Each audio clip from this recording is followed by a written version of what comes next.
atong Vice President. Wa tingali usan atong wa kahibaw kay sa mainstream, sa mga vloggers o sa tanan nahitabo man eh. Ang dagkong pangutana,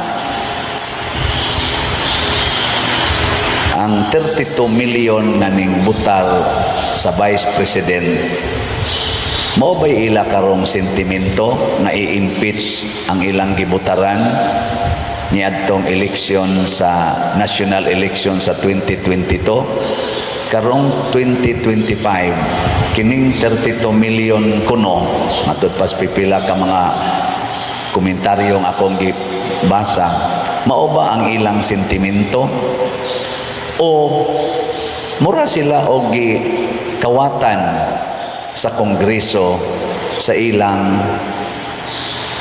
balaanong katungod sa pagtuboy og usa ka opisyal sa gobyerno?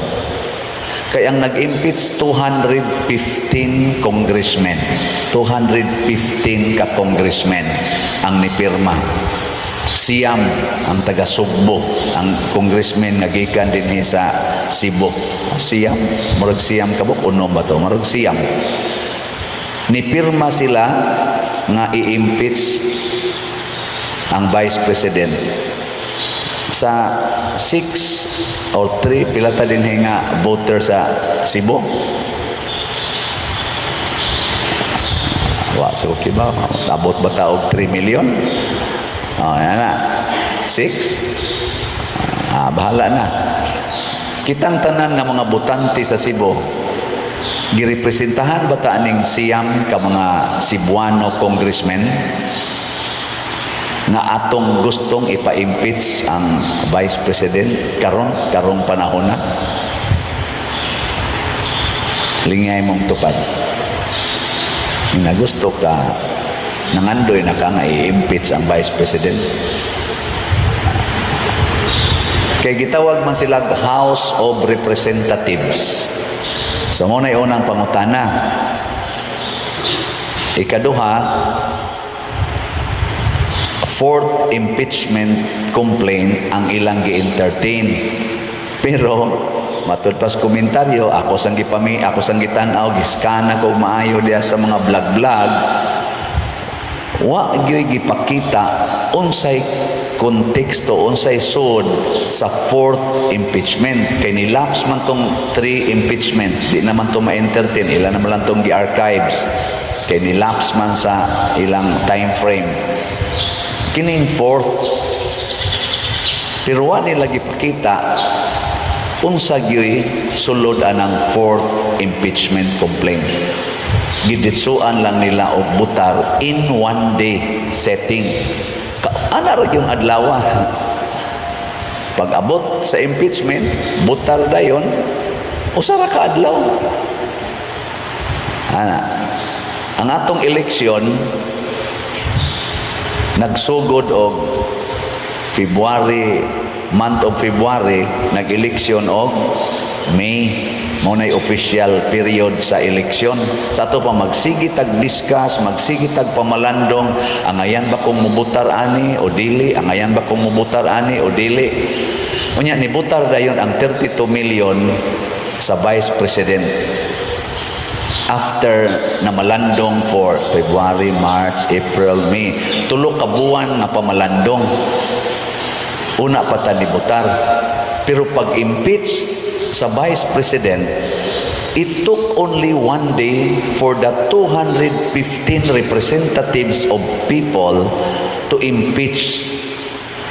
Is it not an insult to individuals na 32 million, more or less, na namalandong og 3 months, individually ni butar, ni linya, init kaistanan dito sa voting eleksyon, ni linya gyud dito. Ang ba na to napasaras gutom. Ana. Nya here comes the representatives na in one day gi-impeach na nila kining gibutaran sa 32 million.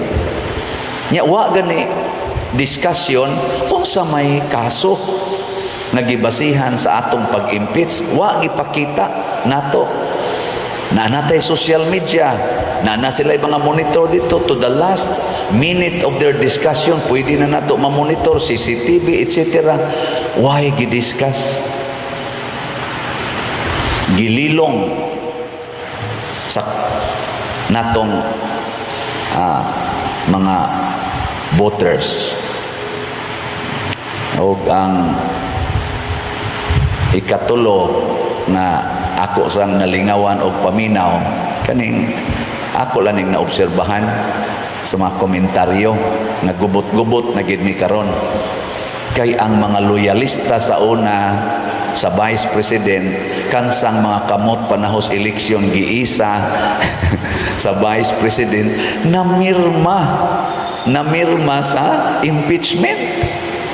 Niya say taga-ato dinhi sa Cebu nga mga loyalista o ng in quotation mga friends na kung nangahimo ni silang Judas mura sag si Judas ba nga kuyog ni Hesus, siging kuyog ni Hesus, pero ni unay og papatay ni Hesus.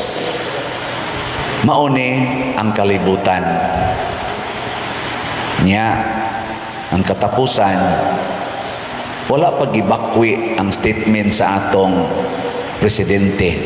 Katong niingon siya, di ko gusto sa impeachment. Gani, ni rally ato ang Iglesia ni Cristo. Di ko gusto anang impeachment. Gausik-usik lang sa atong panahon. O niya, wa ginay ika-contribute kanang impeachment sa Vice President. Nothing. Why ika-contribute sa kaayuhan o sa panginahanglan sa atong mga Pilipino nga katawhan?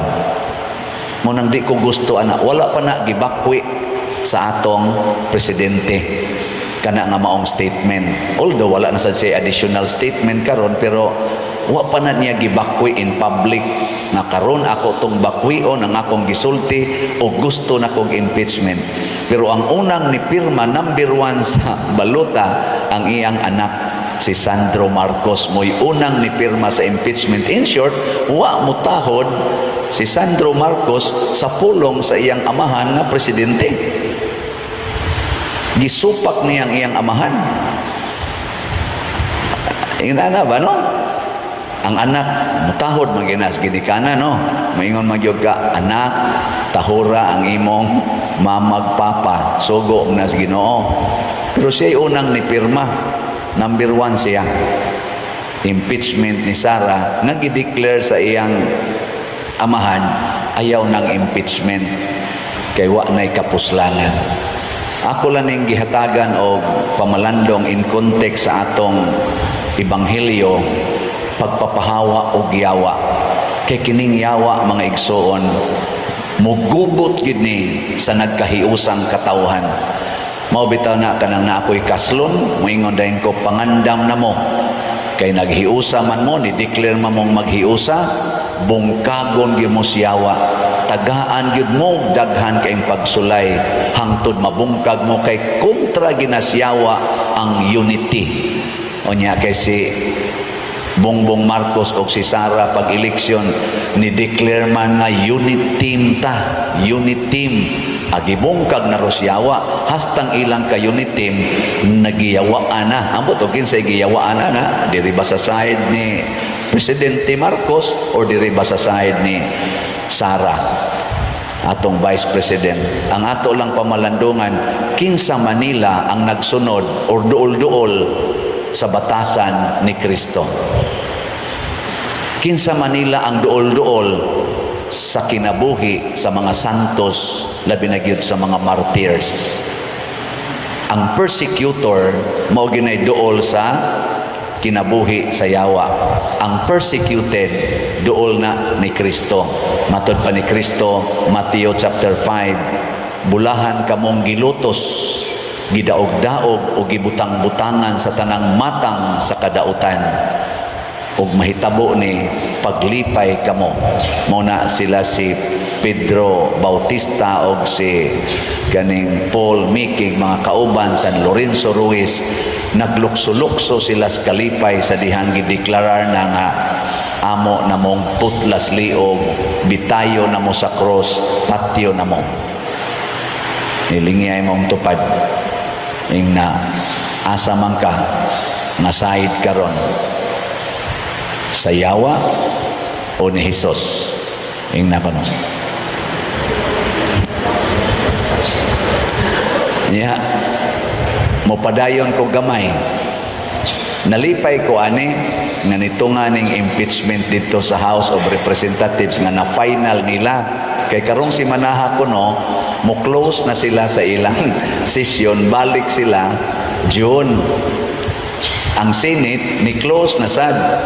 Di sa to pa ang ilang katapusang gibuhat mao ang pagdesisyon nga i-impeach sa House of Representatives. Ang ilang katapusang gibuhat i-impeach ang Vice President. Nya mag-eleksyon ta karong Mayo, musugod na ta sa formal campaign sa election process karong February, karong buwana, karong February 11 man siguro. Hala, sige, kay kabahin magitas katilingban, mamalandong ta. Kinsa may atong pilion, di na ta mo pili sa kadtong naduol ngadto siyawa. Ari ta mo pili sa naduol sa Ginoo. Aron masulbad ning atong kagubot. Hunong na taan ang pamakak, hunong na taan ang paghigugmas kwarta. Matod pa nila, mubaha ang kwarta panahon sa eleksyon. Kanang nipabaha o kwarta, isalikway tana. Kay ang higugmas kwarta, ang paghigugmas kwarta, tuburan gina tanang yawa, mahimotang mabudhion. O kana sang nanghatag o kwarta para sa eleksyon, mga mabudhion na sa atong nasod. Nga naman, kay kanang kwarta nga ilang gigamit pagpanghatag nato, kinurakot sa na nila sa atong buhis na gihatag ngadtos gobyerno. Giunay ratag luto sa atong mantika. Kita nga ni buhis, kita'y giilad-ilad nga taga-tagaan tag kwarta, ato rasan ng buhis. Naingon ako, ikaw pader, sige kag hisgot ana, mura ra ba kag ni buhis? Tax exempted ra ba mo, mga pare? Nako, tinuod gina. Wa mi taga-ig kuhaig buhis. Pero ang tanan namong gipalit dinhi sa parokya o sa among mga personal nga mga gamit, pulos gina gikuhaag buhis. Nagbuhis lang gyapon mi. Di ba? Ang atong simbahan gabuhis gihapon. Kining tanang gigamit nato dinhi nga sa atong operations, tanan gikas kinagamyan ngadtos kinadakan, pulos na gikuhaan og buhis. Di man na mangutana dito sa grocery, kining bugas, kining mantika, kining niyang inyong gipalit para ni simbahan. Ni siya, para simbahan. Sige, wa lang ni tax ha. Di oy, automatic na. So kitang tanan nagbuhis. Nya kuhaon na sa mga korap og ipanghatag nato panahos eleksyon, ilad-ilaron ta nga gikan nila mga hudas sa katilingban. Hunong na taana. Pilio nato ang naa duol sa Ginoo, isalikway nato ang duol sa yawa. Ato ng katungod nga mga magtotoo, pakamatya na nato ang atong katungod.